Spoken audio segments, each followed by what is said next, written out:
From theory to prac. Today we're going to be talking about what it takes to become a migration agent, and we've got Gareth as our special guest today. Welcome, Gareth. Thank you for having me, Ross. So yeah, Gareth has been with us about 6 months, and he's preparing to become a registered migration agent, and we want to know all the journey and how's that going. Well, I mean, taking a step back to the first steps of my professional journey.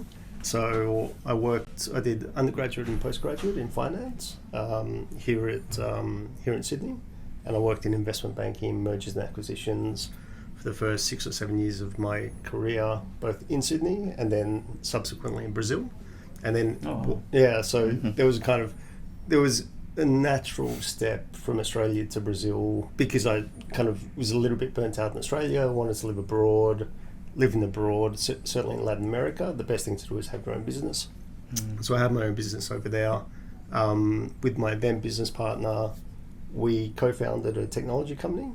And so I was director, co-founder, CFO. And we had operations in Argentina, Peru, Panama, Bolivia, Ecuador, and Mexico. Amazing. And so then... It's entire South America, pretty much. We had it covered. We had it covered. In addition to Panama and Mexico and the BVI, we had a bit of the Caribbean, Central America, and Latin America too. So it was pretty extensive in terms of the Americas. And so we ran that company for 10 years, just on 10 years, which is a bit of a roller coaster. During that period, I had like the equivalent of a 482 skills and demand visa in Brazil, investor visa in Brazil subsequent to that, like a business investor visa in Ecuador, Mexico, and so I did have quite a bit of migration experience myself, being on the other side of the equation. And so I came back to Australia about 12 months ago, and so coming back to Australia was like, what's the next step professionally? And so there's obviously, being a CFO, going back into banking, two things that are quite natural avenues for me to discover. I did bring back my Colombian Venezuelan partner, and as part of that, we were doing the partner visa together, which was an eye-opening experience for me.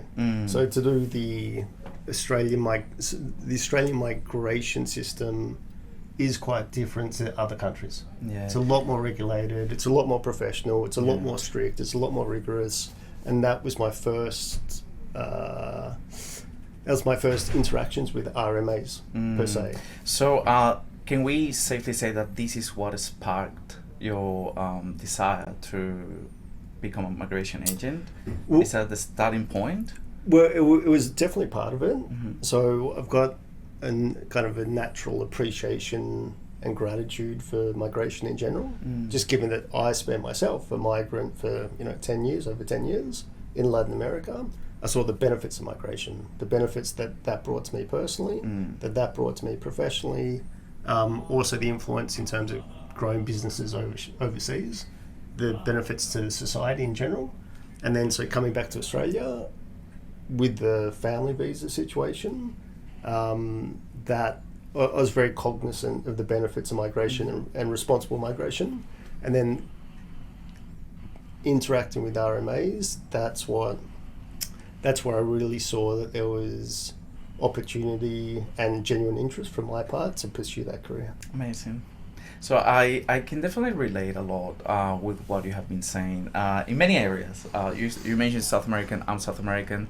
You've mentioned your partner. It's also from that side of the world, and you went through the process of partner visa, which I also did. And that similarly to me, that was actually the starting point when I did my partner visa. So was that your case as well? Did you work on the partner visa yourself along with your partner? How was that process? Yeah, absolutely. So as you know, partner visa, you have to have pretty extensive documentation for the last 10 years. And so in that preceding 10 years, I'd lived in Mexico for 4 years, Colombia for a year, Ecuador for 4 years, and my partner had been Mexico, Colombia, Spain. And so there's a lot of documentation that you need. That's not only official documentation, but then translated to English and then apostilled and so on and so forth. And so we had a very good understanding of what the required process and required documentation was for the partner visa. And so we worked on it together because a lot of that documentation we had to get whilst we were in those countries physically. And so we worked on it together. And then we got to a point, because that partner visa, obviously the application fee itself is a substantial investment. And it's not something you want to get wrong, you know? It's not something like it was at that point in time, I think it was like 9,200 or thereabouts.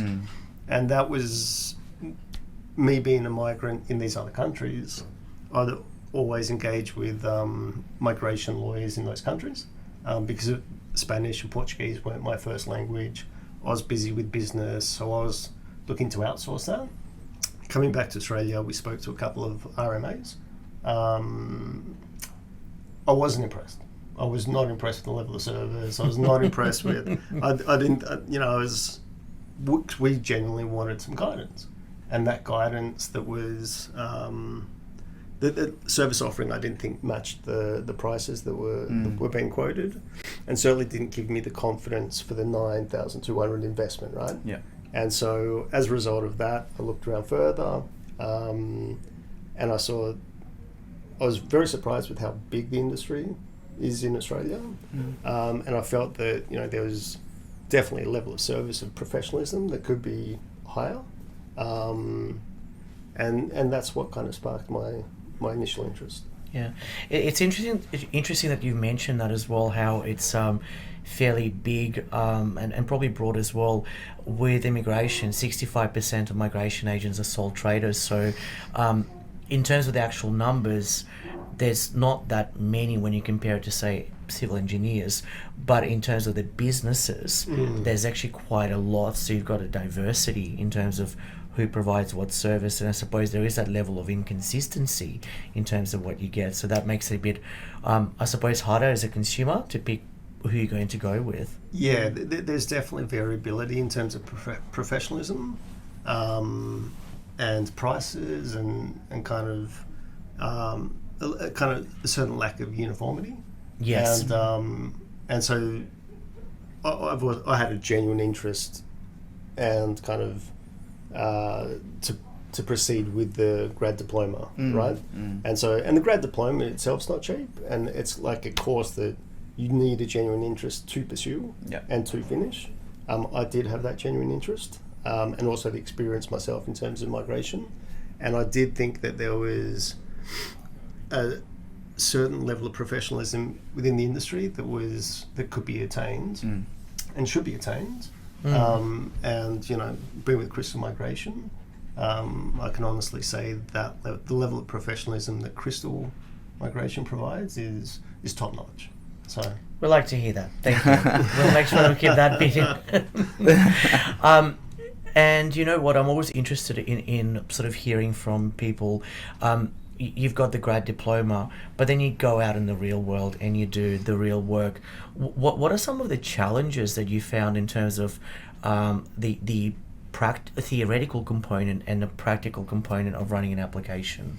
Yeah, so theoretical is a good starting point. The grad diploma is a good starting point.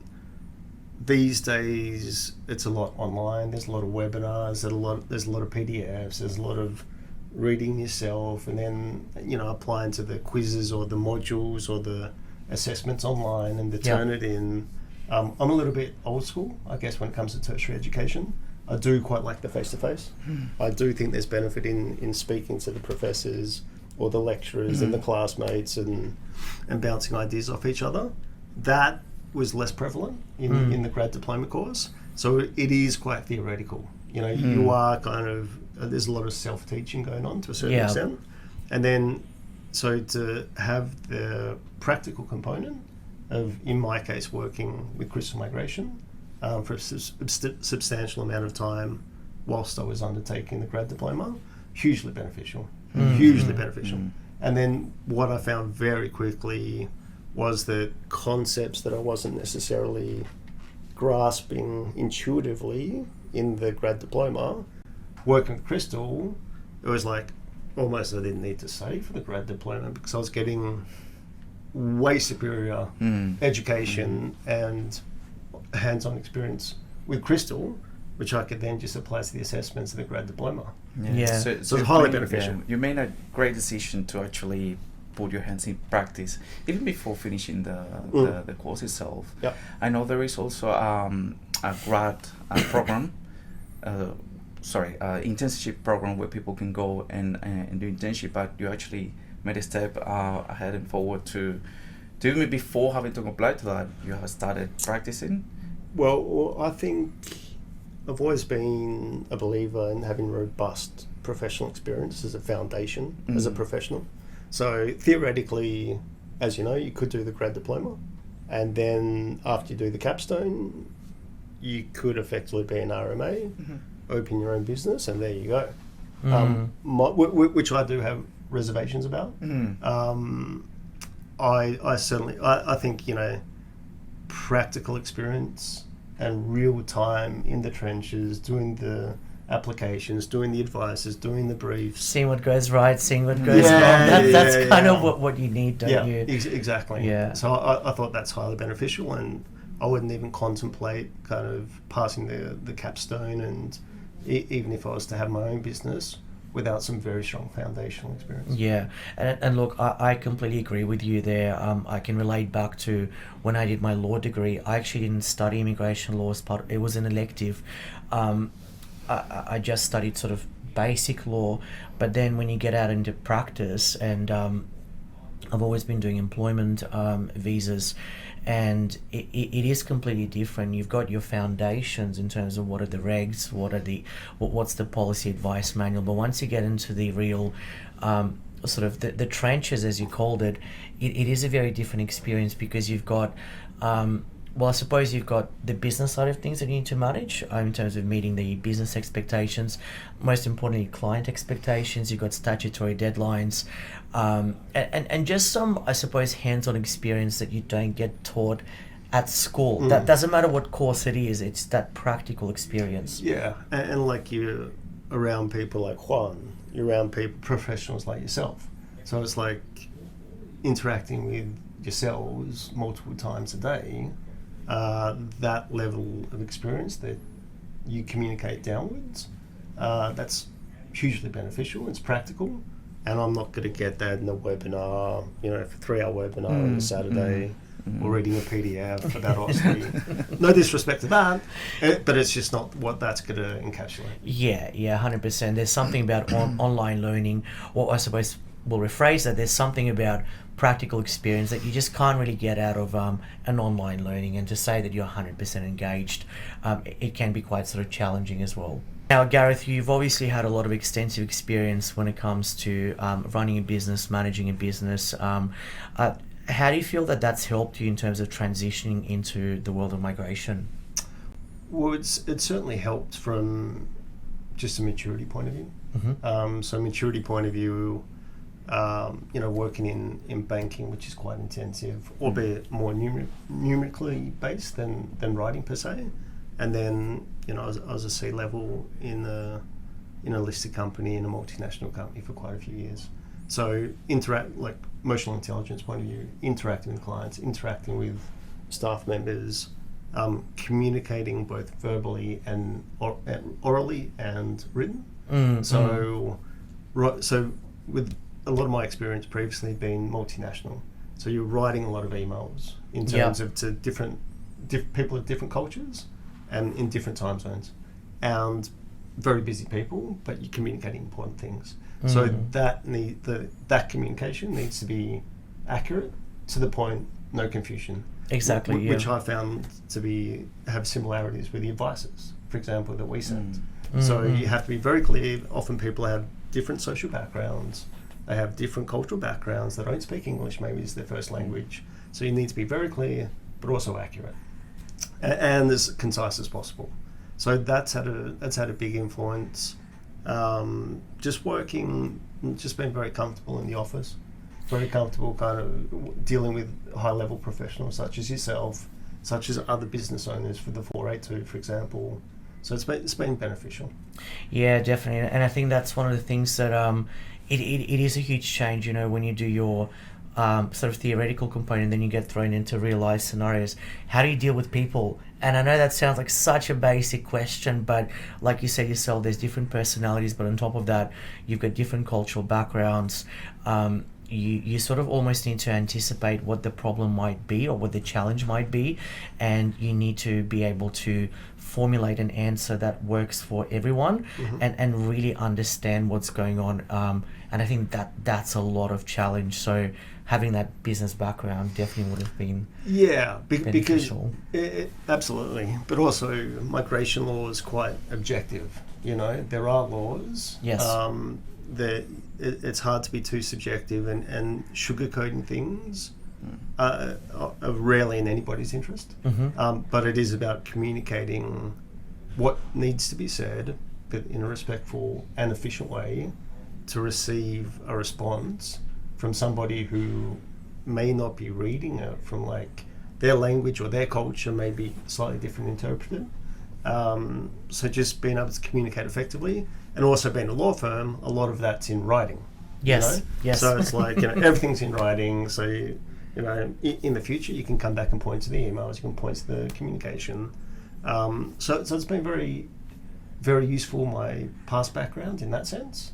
My past background in being a CFO and being very responsible for annual reports, capital raising, things of this nature, has not been so beneficial, not been so relevant up until now.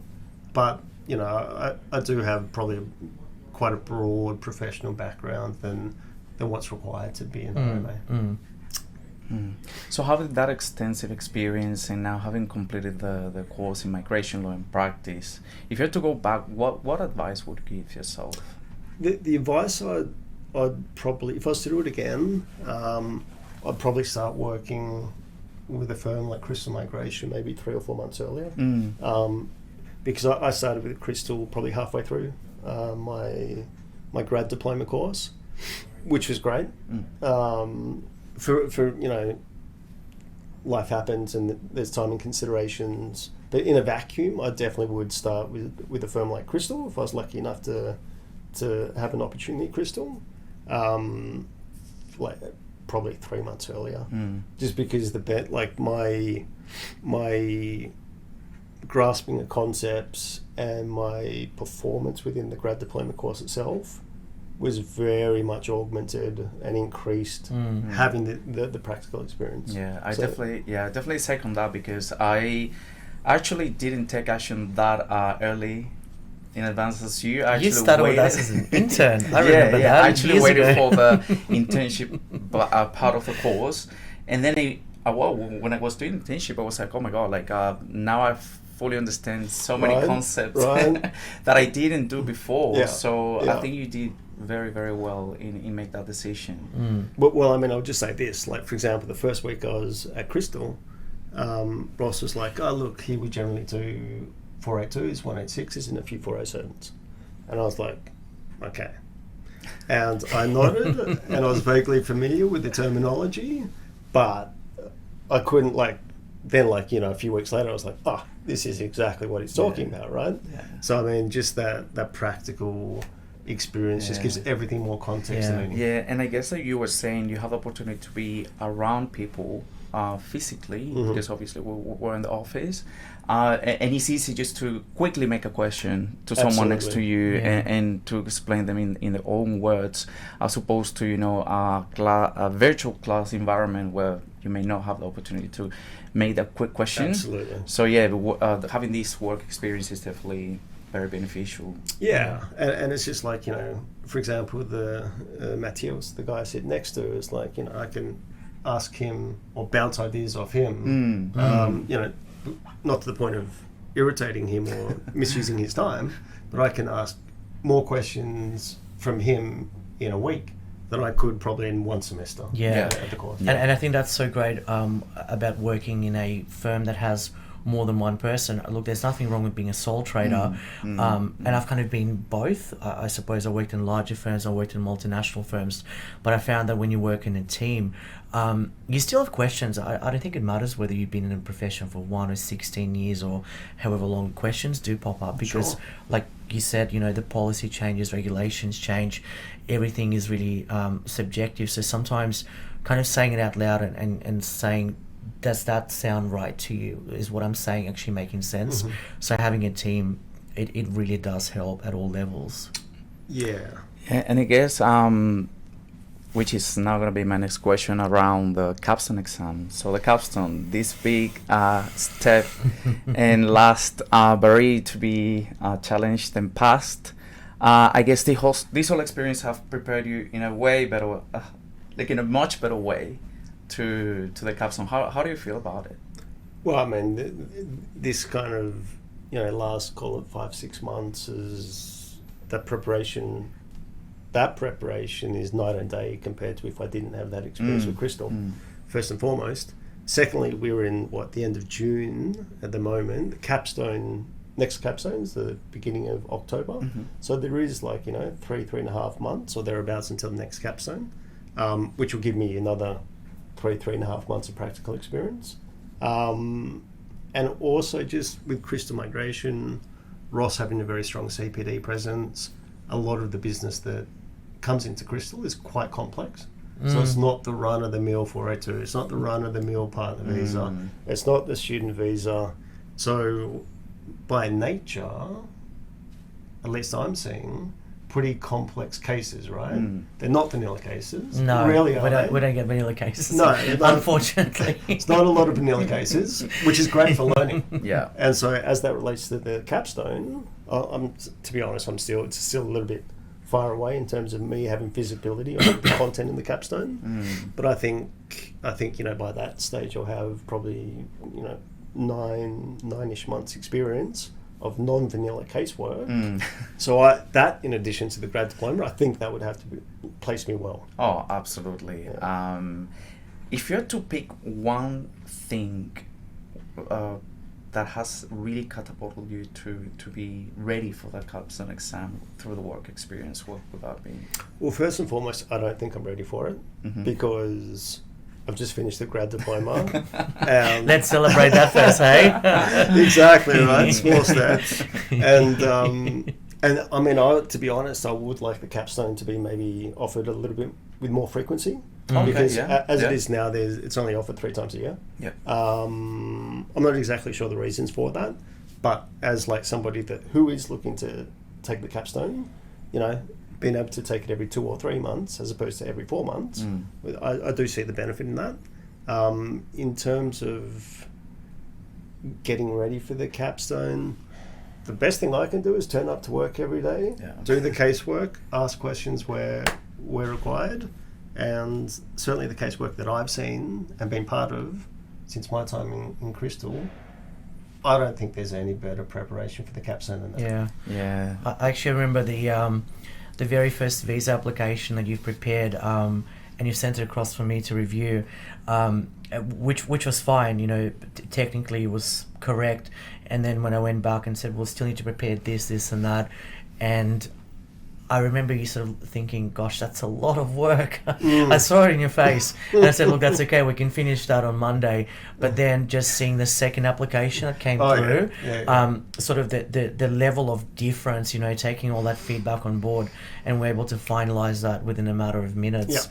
And that kind of just shows that practical component that you learn by doing on-the-job training, seeing, okay, well, you do meet the regulatory criteria, but there's all these other elements that you have to put in the visa application, which may not necessarily be relevant just by looking at the policy alone.